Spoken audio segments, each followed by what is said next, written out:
Hey there, Internet. It's RJ. Welcome back. Thanks for tuning into the show today. Well, in this world of credit and finance, it's all fun and games when we're going after bonuses right and left, and they're all starting to pay out. You can see that money coming in. But what happens when the bank doesn't pay what they owe you? Well, I'm going through that personally right now, and that's exactly what we're going to cover. So today's episode, I'm going to walk you through some examples of what I'm going through. We'll talk about the process and the steps that I use, and at the end of this, I'm going to tell you the actual results I had from each one of the three instances I'm going through. So if you want to help me right or wrong and serve some justice on today's episode, then go ahead, press the subscribe button. Let's get to work. Okay, so first things first, my three examples were bank account bonus related. As you guys know, I hunt credit cards and bank accounts here. Now, I'm going to tell you about these examples on the back end because I wanted to tie everything together at the end that we're going to cover. But this will work if you're talking about a credit card bonus, points you're owed, what have you. These steps should be interchangeable. So we're going to start off, and we're actually going to start off on step number 0 because there are some things we can do on the front end to help us prepare should anything go wrong. And the big thing here, and you're going to hear me mention this a lot, is documentation, right? So, the first thing I like to start off is by documenting the offer. So you see my bank account bonus tracking sheet. I'll put that up on screen. This is kind of how I document all the terms and conditions and all the action items that I need to hit. Well, I also like to PDF the offer that I'm responding to. And because you want to do that, because if you print a PDF, you can save it digitally. And it's also going to put a timestamp on the bottom of that document. And that's good because it'll say in the terms and conditions that these offers can be pulled at any time or changed at any time. And believe you me, I've seen it happen on more than one occasion. So the first step is documenting and keeping track. This is going to help us along the way greatly. So let's just say we've done all that. We're off to a good start. And then we hit day 90 when they should pay. Or it's day 91 and they haven't paid. Well, what's our first step? Well, it sounds counterintuitive, but your first step is actually to hurry up and wait, believe it or not. Just because it says day 90, unfortunately, doesn't mean you're going to get paid on day 90. Now, a lot of banks are kind of held together by duct tape and string on the back end, so it's probably just some kid who runs a script looking for all the conditions, and then they pay out when they pay out. How long should you wait? Well, that's kind of up to you. Technically speaking, if, it hits day 91, they said day 90, you have the right to call in. But I would say between 1 and 2 more billing cycles. So banks, we talk in months. Normal humans talk in months. But banks talk in billing cycles. So you say, hey, I completed the transactions in the last billing cycle. 1 more billing cycle has come and gone. It's still nothing. I think you're well within your right to reach out for an update there. However, before we get our process kicked off, there is one important thing to note, and that is, how did you go about completing the bonus terms and conditions, or the bonus action items, I should say? Did you do them legitimately? So, for example, did you use your credit card to make legitimate purchases, or did you go and try to spoof it by going to the casino, buying some poker chips, and turning right back around to the cashier and cashing them out? Because that's not allowed, right? The same with bank accounts. Did you try to spoof it, or did you do it legitimately? And the only reason I mention this is because, obviously, if you've done it legitimately, then, you're well within the right. You can proceed to the next step we'll talk about in a second. Now, if you spoofed it, depending on data points and things you've seen, research you've done, this may or may not be a problem. They still may end up paying. It just that you're going to have to proceed with a little more caution because technically you know that you are in the wrong. Now, don't get me wrong. We've all done this before. The bank says it has to be a direct deposit, and we've used an ACH because, crowdsourced data tells us an ACH should work just fine. Just keep in mind this is information you're going to want to keep to yourself when you reach out. So they haven't paid. It's been a while. We want to reach out. What do we do?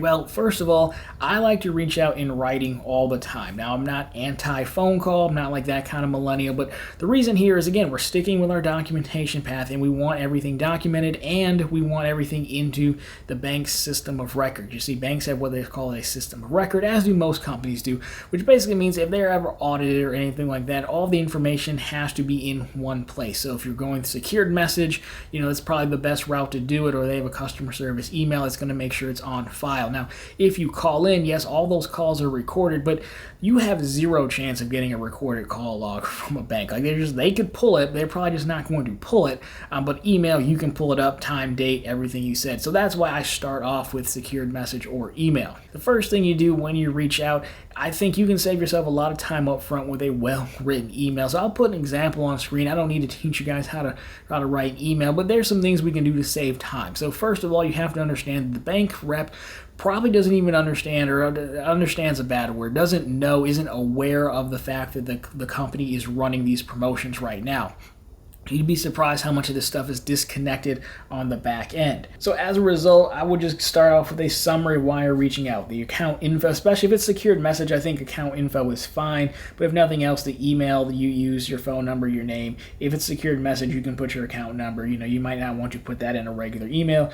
The detail of the bonus that you're applying for, and the dates you completed the things, and if they can confirm if anything else was needed. If not, when can you expect to get paid? Now again, we're not anti-phone call, so you can feel free to phone in after you send this email and just say, hey, I also emailed in for record keeping purposes.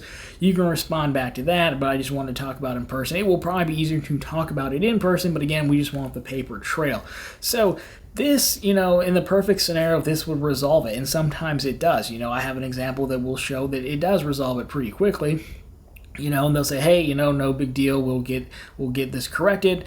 Now, sometimes you can also have two other paths. One other path is, hey, we actually need more information from you. I've had that example, and we'll talk about it.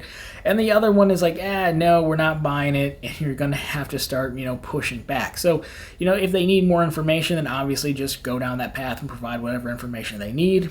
And then if they're pushing back, that can be where it gets to be kind of a headache. And at that point, this is where you want to start to bring in your documentation. This is where I start to bring in, screenshots of the offer, highlighting things. Say, hey, no, I show that I completed this, this, and this on this date. Here are the terms. Here's when I signed up for the offer. You got to tell me what else is needed or who else I can talk to about this. Because you see, it's not uncommon for you to end up getting pushed off at first.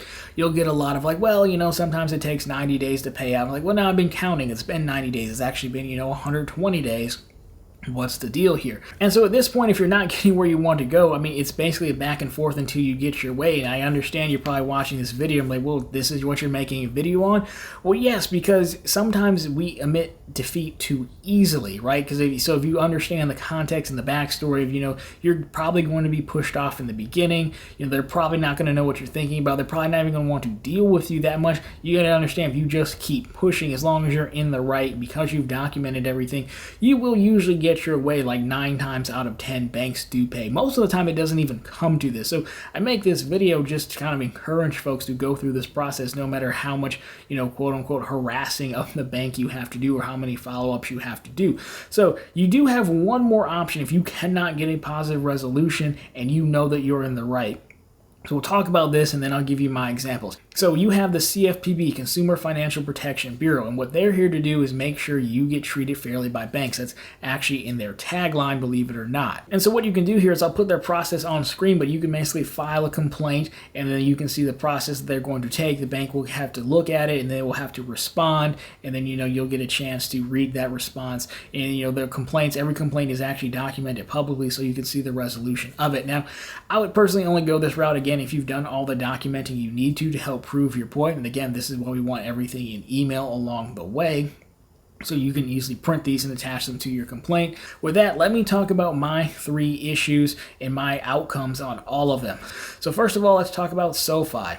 So I actually ended up waiting like 2 months, nothing, follow up with them like, oh, hey, actually, you have to sign this W-9 form. Now, were they ever going to tell me I needed to sign this W-9 form? Nope. It's okay, electronically sign it, no big deal. They're like, okay, you'll be paid out, on the 15th, the 1st or the 15th, whatever's next. Cool, no problem. So that right there, we can see one of the 3 outcomes we talked about. They may actually need more information from you.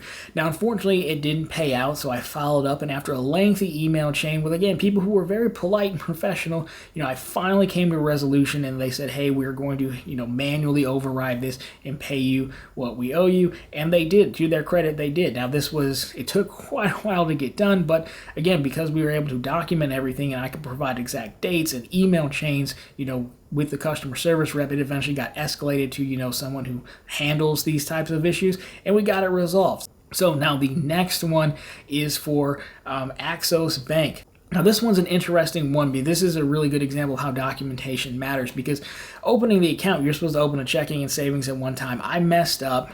It was my fault, but I phoned in, tried to fix it, phoned in, said, hey, does this count? They're like, yeah, you're good, no problem. Asked them to respond in email, and they did. So, okay, I thought I was fine. Fast forward, still haven't gotten paid. So I'm going back and forth with the rep. What happened was, one of my accounts got closed with them, long story short.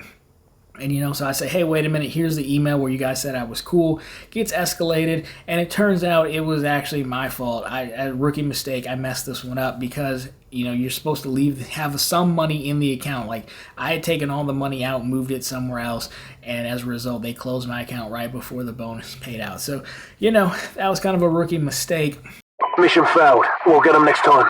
But I wouldn't have made it that far if I hadn't had all the documentation. So, again, they were still easy to deal with, but hey, they wouldn't take me seriously on the first mess up if I hadn't got that in writing.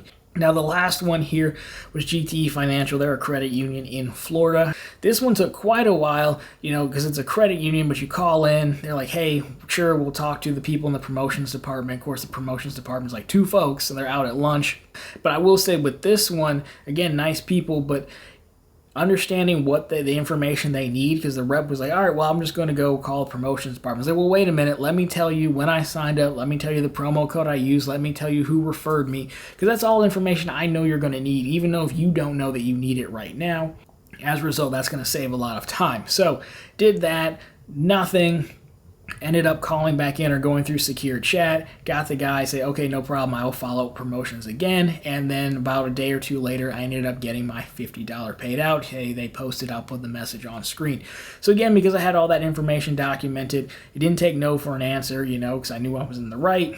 Finally persevered and got it done. So, 2 of the 3 worked well. All 3 would have worked if I had just left $1 in that Axos account. But again, that was my fault, rookie mistake. So again, no, this process isn't super revolutionary, but documentation and persistence is going to be your best friend. And it is important, absolutely important in this game to make sure you get paid what you are owed. You play by the terms and conditions. Those are the rules of the road set by the bank. You follow them. Don't let them off the hook.